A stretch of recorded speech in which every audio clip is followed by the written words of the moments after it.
இங்க இனியாவுமே மறுபடியுமே தன்னோட மனசுல இன்னும் ஆகாஷ் தான் இருக்காங்க. நீங்க சொன்னதுக்காக தான் நான் ஆகாஷ்ட்ட பேசாம இருக்கேனே தவிர, இனிமே நான் ஆகாஷ மட்டும் தான் நெனச்சுக்கிட்டு இருக்கேன் அப்படின்ற மாரி ரொம்பவே ஓப்பனா பேச ஆரம்பிக்கிறாங்க. ஆனா இத கேட்டுட்டு இருக்க செலியன், கோபி, இன்னொரு பக்கம் ஈஸ்வரின்னு சொல்லிட்டு எல்லாருமே கோவமாக ஆரம்பிக்கிறாங்க. "என்ன இனியா பண்ணிக்கிட்டு இருக்க?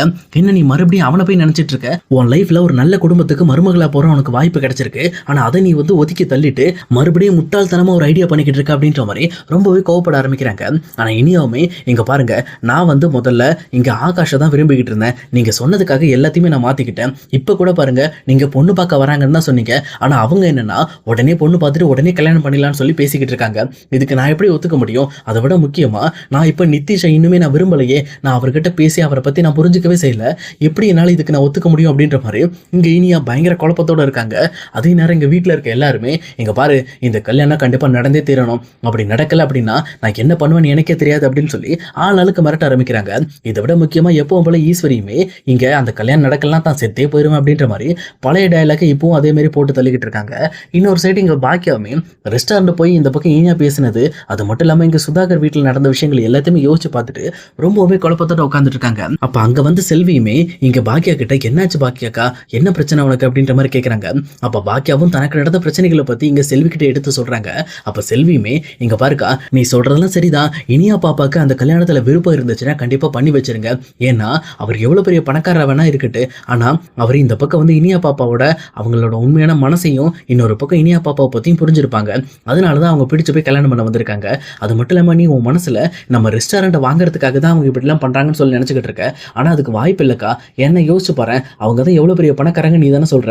அப்போ நம்மள விட பெரிய பெரிய ரெஸ்டாரண்ட் அவங்களால வாங்க முடியும். அப்புறம் இந்த ரெஸ்டாரண்ட்டுக்காக எதுக்குக்கா கல்யாணம் வரைக்கும் போகணும்? அவங்க அந்த லெவலுக்கு போமாட்டாங்கன்னு நினைக்கிறேன்" அப்படின்ற மாரி இங்க செல்வியும் ரொம்பவே தெளிவா யோசிச்சு இந்த பக்கம் பாக்கியாக்கு ஆன்சர் பண்ணிட்டு இருக்காங்க. அப்பதான் பாக்கியாவும் யோசிச்சு பார்க்கறாங்க. அப்பனா நம்ம தான் தப்பா நினைக்கிறோமோ? அவர் வந்து எப்படியாவது நம்ம ரெஸ்டாரண்ட் வாங்குறதுக்காக தான் இதெல்லாம் பண்ணிக்கிட்டு இருக்காங்கன்னு நினைச்சு நம்ம தப்பா யோசிக்கிறோம்ட்டு இங்க பாக்கியா தன்னை தானே குறை சொல்லிக்கிட்டு இருக்காங்க. ஆனா அதே நேரத்துல இங்க சுதாகருமே எப்பவும் போல அவர் பிளான் படி தான் நடந்துகிட்டு இருக்காரு. அவருக்கு தேவை இந்த ரெஸ்டாரண்ட் தான். இந்த ரெஸ்டாரண்ட் எப்படியாவது எழுதி வாங்கிட்டு ஆட்டோமேட்டிக்கா மறுபடியும் பாக்கியாவோட பொண்ணை இங்க வீட்டுல அடிமை மாதிரி நடத்தணும் அப்படிங்கிறதுக்காக தான் இதெல்லாம் பண்ணிக்கிட்டு இருக்காரு. ஏன்னா பாக்கியா வீட்டுல இவர் அவமானப்பட்டதை நினைச்சு ரொம்பவே வந்து கோவப்பட ஆரம்பிக்கிறாரு வீட்டுக்கு போயிட்டு. ஏன்னா இவர் இதுவரைக்கும் யாருமே அவமானப்படுத்தி பேசினது கிடையாது. ஆனா பாக்கியா மட்டும்தான் இங்க டைரக்டா சுதாகரியை அவமானப்படுத்தி பேசியிருக்காங்க.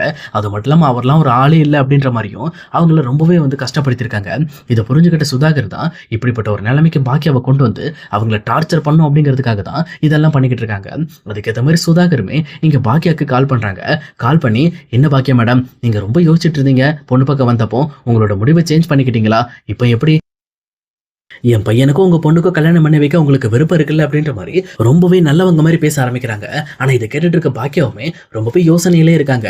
ஏன்னா அவங்களுக்கு இன்னுமே சுதாகரை முழுசா நம்ப முடியல. அப்ப சுதாகருமே, "இங்க பாருங்க பாக்கியா, நீங்க நினைக்கிற மாதிரி நான் உங்க மேல பழைய கோபத்தெல்லாம் கிடையாது. நான் இப்போ ரொம்பவே வந்து கிளியரா இருக்கேன். என் பையனுக்கும் என் வீட்டுக்கும் ஒரு நல்ல மருமக தேவைப்படுறா. அதுக்காக தான் உங்க பொண்ணை கல்யாணம் பண்ண எல்லாம் சரியா இருக்கும்னு நினைச்சு நான் இந்த முடிவு எடுத்திருக்கேன். நீங்க உங்க பொண்ணுகிட்ட பேசி ஒரு நல்ல முடிவுக்கு வாங்க" அப்படின்ற மாதிரி அவங்களும் சொல்லி அனுப்புறாங்க. அதுக்கேற்ற மாதிரி இங்க பாக்கியாவுமே இனியா கிட்ட வந்து வீட்டுக்கு வந்து பேச ஆரம்பிக்கிறாங்க. அப்ப இனியா ரொம்ப வருத்தத்தோட, "அம்மா, எனக்கு சுத்தமா இந்த விஷயத்துல விருப்பம் இல்லம்மா. எனக்கு நிதிஷை பிடிக்கலம்மா. ஏன்னா நான் ஆகாஷை இன்னுமே மனசார லவ் பண்ணிக்கிட்டு இருக்கேன். என் மனசுக்குள்ள ஆகாஷ் மட்டும் தான் இருக்கான். நான் நிதிஷை என்னால ஏத்துக்க முடியாது" அப்படின்ற மாதிரி இனியாவுமே சொல்ல ஆரம்பிக்கிறாங்க. இது கேட்ட உடனே இந்த பக்கம் பாக்கியாக்கும் புரிய வருது. அப்பனா நம்ம அவங்க நல்ல மனுஷங்களா இருந்தாலுமே இனியாவோட விருப்பத்துக்கு மாற நம்மளால எதுவும் பண்ண முடியாது. அது மட்டும் இல்லாம அவ மேஜர் வேற. அதனால அவ லைஃப்க்கு அவளுக்கு என்ன வேணும் அப்படிங்கறத அவ முடிவெடுக்க உரிமை இருக்கு. அதனால அவளே விருப்பப்பட்டு சொன்னா சொல்லட்டு, நம்ம அவசரப்பட வேண்டாம் அப்படின்ற மாதிரி இங்க பாக்கியா ஒரு முடிவுக்கு வராங்க. ஆனா அதே நேரம் வீட்டுல இருக்க ஈஸ்வரியுமே, "இங்க பாரா கோபி, இவளை இதுக்கு மேல இப்படி சும்மா விட்டு வச்சிருக்க கூடாதுரா. இவ இன்னுமே இந்த ஆகாஷ்னு ஆகாஷ் பின்னாடி சுத்திக்கிட்டு இருக்கா. அந்த அளவுக்கு அந்த பையன் இங்க நம்ம இனியாவை சேஞ்ச் பண்ணி வச்சிருக்காண்டா. இதுக்கு மேல நம்ம இனியா விஷயத்துல முடிவெடுத்து ஆகணும். இனியாவோட விருப்பத்தை கேட்கறதுக்குலாம் நமக்கு வந்து தயாரா இருக்கக்கூடாது. நம்ம எப்படியாவது நிதிஷ்க்கும் இனியாவுக்கும் கல்யாணம் பண்ணி வச்சு நம்ம ரெண்டு குடும்பத்தையும் சரி பண்ணி ஆகணும். ஏன்னா நம்ம ஸ்டேட்டஸ்க்கு ஏற்ற குடும்பம் அவங்க மட்டும்தான்" அப்படின்ற மாதிரி இவங்க ஸ்டேட்டஸை பத்தியும் பணத்தை வச்சும் இவங்க பேசிக்கிட்டு இருக்காங்க ஈஸ்வரி. ஆனா இது கேட்டுட்டு இருக்க கோபிக்குமே கொஞ்சம் ஒரு மாதிரியா தான் இருக்கு. ஏன்னா இனியா இப்ப மேஜர், அவளோட வார்த்தையை மீறி அவளுக்கு நம்ம எதுவும் பண்ணி வைக்க முடியாது. இதுக்கு முன்னாடி கூட அவ கொஞ்சம் சின்ன பிள்ளையா இருந்தா நம்ம பேச்சை கேட்டு பயந்து அவ ஏதாவது முடிவு எடுத்திருப்பா. ஆனா இப்ப அப்படி கிடையாது. இப்ப அவளுக்கு என்ன தோணுதோ அதை பத்தி மட்டும் தான் அவ யோசிப்பா. அதை அவளுக்கு செய்யறதுக்கு உரிமை இருக்குன்னு சொல்லிட்டு எங்க கோப்பையும் யோசிக்க ஆரம்பிக்கிறாங்க.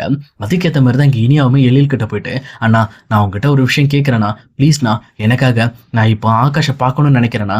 ஏன்னா நான் இப்போ ஆகாஷை ரொம்ப விரும்பிக்கிட்டு இருக்கேன். எனக்கு கல்யாணம்னு ஒன்று நடந்தா ஆகாஷோட தான் நடக்கும்னு நினைக்கிறேன். அதுவும் இல்லாம என் மனசுல இருக்க விஷயங்களை பத்தி நான் ஆகாஷ் கிட்ட ரொம்பவே டீட்டெயிலா பேசணும்னா நான் அவனை பார்க்க போகணும், நீ என்ன கூட்டிட்டு போவியானா அப்படின்ற மாதிரி கேட்குறாங்க.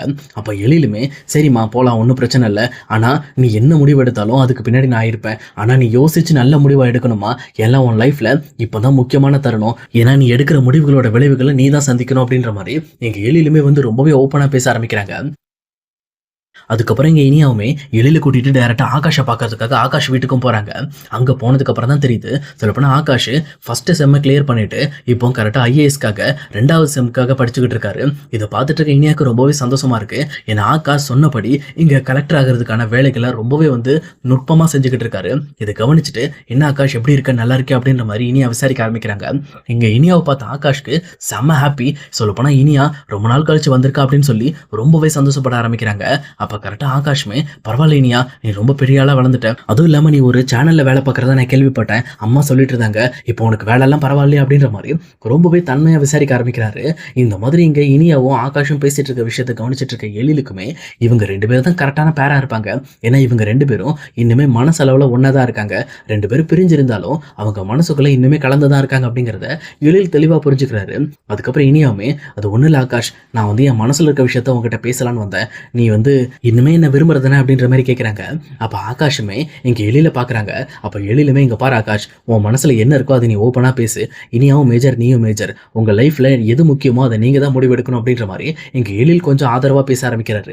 இதை கேட்டோன்னே இங்கே ஆகாஷுமே இங்கே பாரு இனியா, இன்னுமே என் மனசில் நீ தான் இருக்க, ஏன்னா உன்னை தவிர வேறு யாராலையும் என் மனசுக்குள்ளே வர முடியாது, ஆனால் எனக்குன்னு ஒரு சில கோல்ஸ் இருக்குது, நான் எப்படியாவது ஐஏஎஸ் ஆகிட்டு மட்டும்தான் நான் உன்னை கல்யாணம் பண்ணுவேன்னு முடிவோடு இருக்கேன், அதனால் எனக்கு இன்னும் ஒரு 1 இயர் டைம் தேவைப்படும், அந்த 1 இயர்க்குள்ளே என்னோட செம்மெல்லாம் கிளியர் பண்ணி நான் ஒரு நல்ல ஸ்டேஜுக்கு வந்துடுவேன், அதுக்கப்புறம் நம்ம நினச்ச மாதிரி வாழலாம் இனியா, ஆனால் எனக்காக நீ வெயிட் பண்ண வேண்டியது இருக்கும் அப்படின்ற மாதிரி சொல்கிறாங்க. ஆனால் இதை கேட்டு இனியாவுமே கவலைப்படாத ஆகாஷ், நான் உனக்காக எவ்வளோ நாள் வேணாலும் வெயிட் பண்ணுவேன், நீ கண்டிப்பாக கலெக்டர் ஆகிட்டு வா, அதுக்கப்புறம் நம்ம கல்யாணம் பண்ணுவோம் அப்படின்னு சொல்லிட்டு அவங்க ஒரு முடிவோட இந்த பக்கம் நிதிஷை கல்யாணம் பண்ண விருப்பமே இல்லை அப்படிங்கிறத இங்கே ஆகாஷ் மூலமாக முடிவு பண்ணி இங்கே எழிலுக்கு புரிய வச்சிடறாங்க. அப்போ எழிலுமே இதை பற்றி இங்கே பாக்கியாட்ட பேசலான்னு சொல்லிட்டு அதுக்கப்புறம் இனியாவை கூட்டிகிட்டு வீட்டுக்கு வராங்க. வந்தது மட்டும் இல்லாமல் இங்கே பாக்கியாட்ட போயிட்டு, அம்மா இங்கே பாருமா, இனிமேல் வந்து இனியா நிதிஷை கல்யாணம் பண்ணிக்க மாட்டா, ஏன்னா அவன் மனசில் ஃபுல்லாக ஆகாஷ் இருக்கா, நான் ஆகாஷை போய் பார்த்துட்டு வந்தேன், அது மட்டும் இல்லாமல் இனியாவும் கூட்டிகிட்டு போயிருந்தேன், அவங்க 2 பேரும் ரொம்பவே வந்து மெச்சூர்டாகவும் ரொம்பவே திறமையாகவும் பேசிகிட்டு இருக்காங்கம்மா, எனக்கு தெரிஞ்ச வரைக்கும் அவங்க தான் பர்ஃபெக்டான ஜோடி, நம்ம அவசரப்பட்டு இனியாவோட லைஃப்பில் வேற ஆளை கொண்டு வந்து அவள் லைஃபை கெடுத்துட்டு வேணான்னு நினைக்கிறேன் அப்படின்ற மாதிரி இங்கே எழிலுமே பாக்கியாட்ட சொல்லிட்டு இருக்காங்க. ஆனால் இதை கேட்டுட்டு இருக்க பாக்கியமே எனக்கும் அதான்டா தோணுது, ஆனால் இங்கே வீட்டில் இருக்கிற உங்கள் அப்பாவும் பாட்டியும் தான் என்ன முடிவு பண்ணுறாங்கன்னு தெரியல, ஏன்னா அவங்க எப்போவுமே இந்த மாதிரி பிரச்சனை பண்ணுறதுலாம் ரொம்பவே திறமையான ஆளுங்க, அது மட்டும் இல்லாமல் இப்போ சுதாகர் வேற பெரிய பணக்காரரா, எப்படியாவது அந்த பணக்கார வீட்டு சம்பந்தத்தை பிடிச்சு போடணும் அப்படிங்கிறதுக்காக உங்கள் பாட்டி வேற தலையில நின்றுக்கிட்டு இருக்காங்க அப்படின்ற மாதிரி இங்கே எழிலும் இன்னொரு பக்கம் பாக்கியாவும் பேசிட்டு இருக்காங்க. ஆனால் இதை கேட்டுட்டு இருக்க இனியாவுமே, அம்மா இங்கே பாருமா, என் லைஃப்பை பொறுத்த வரைக்கும் நான் என்ன முடிவு எடுக்கணுங்கிறத நான் தான் யோசிச்சு நான் தான் பக்காவாக முடிவெடுப்பேன், இதில் வேற யாராவது குறுக்க வந்தாங்கன்னா மறுபடியுமே போலீஸை வர வச்சு கண்டிப்பாக இந்த கல்யாணத்தை நான் நிறுத்துவேன் அப்படின்ற மாதிரி இனியா மறுபடியுமே பழைய பிரச்சனை மாதிரி இப்போ ஒரு பிரச்சனை பண்ணுறதுக்கு தயாராகிட்டு இருக்காங்க. ஆனால் இந்த மாதிரி இங்கே பாக்கியா வீட்டில் இப்படிலாம் முடிவு எடுத்திருக்காங்க அப்படின்னு சொல்லி தெரியாமல் சுதாகர் இன்னுமே வந்து ஒரு மெதப்பில் சுற்றிக்கிட்டு இருக்காரு. அவருக்கு இந்த உண்மை தெரிய வந்ததுக்கப்புறம் அவரோட உண்மையான முகம் என்ன அப்படிங்கிறத இங்கே கோபிக்கிட்டையும் இன்னொரு பக்கம் பாக்கியா கிட்டையும் காட்டுவாங்க. அப்போ தான் இங்கே சுதாகர் யாருங்கிறத இங்கே பாக்கியாவோட குடும்பமே புரிஞ்சுக்க போகுது. அதனால இங்கே சுதாகரால் பாக்கியாவோட குடும்பத்துக்கு என்னென்ன பிரச்சனை வரப்போகுது அப்படிங்கிறத இனி வரப்போகிற எபிசோடில் நம்ம கண்டிப்பாக பார்க்கலாம் கைஸ்.